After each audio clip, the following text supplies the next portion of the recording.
Hai semuanya, Assalamualaikum warahmatullahi wabarakatuh. Perkenalkan, nama saya Nita Puspitasari dengan NIM 18058152. Nah, di video kali ini saya akan menjelaskan tentang persepsi, sikap, dan juga perilaku.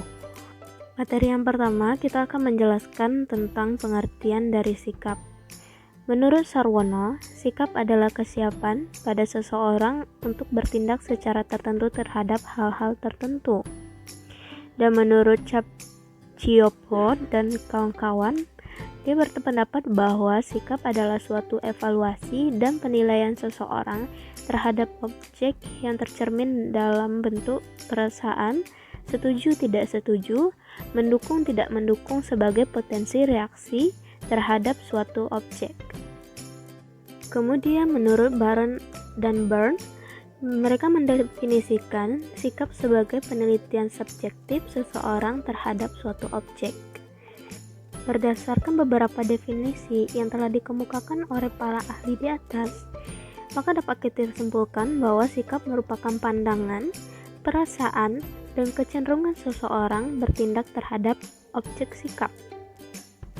Dengan kata lain, sikap juga dapat diartikan sebagai suatu tindakan yang dilakukan individu untuk memberikan tanggapan kepada suatu hal. Dalam hal ini, kita melihat bagaimana reaksi atau respon yang muncul dari seorang individu terhadap objek yang kemudian memunculkan perilaku individu terhadap objek tersebut dengan cara-cara tertentu. Selanjutnya kita akan membahas tentang aspek-aspek dari sikap. Aspek sikap ini terbagi kepada dua. Yang pertama yaitu aspek keyakinan terhadap perilaku. Keyakinan terhadap perilaku merupakan keyakinan individu bahwa menampilkan atau tidak menampilkan perilaku akan menghasilkan akibatnya. Dalam aspek ini, semakin positif keyakinan individu akan akibat dari suatu objek sikap, maka akan semakin positif pula sikap individu terhadap objek sikap tersebut. Demikian pula sebaliknya.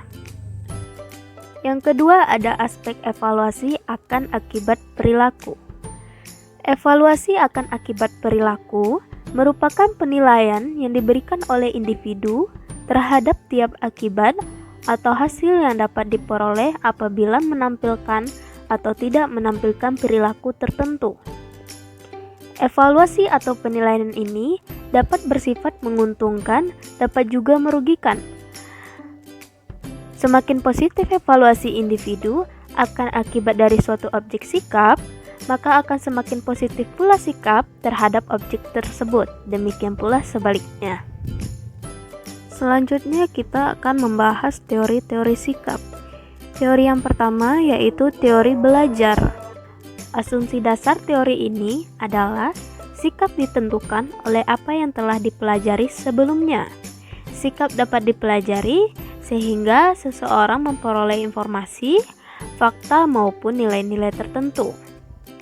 Dalam teori ini terdapat 3 mekanisme yaitu asosiasi, reinforcement, dan imitasi.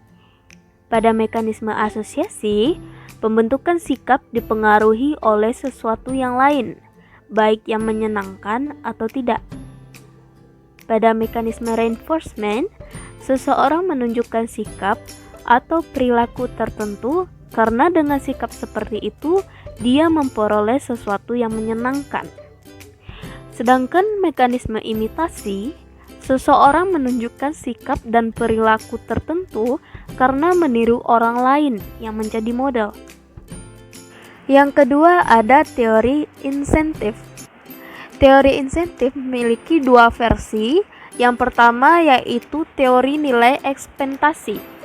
Asumsi dari teori ini bahwa orang berusaha memaksimalkan nilai berbagai hasil atau akibat yang diharapkan dalam mengambil sikap. Oleh karena itu, berdasarkan asumsi teori ini, orang mengambil posisi yang akan membawanya pada kemungkinan hasil yang terbaik dan menghindari posisi yang mengakibatkan hasil yang buruk atau pada hal yang tidak mungkin mengarahkan pada hasil yang baik.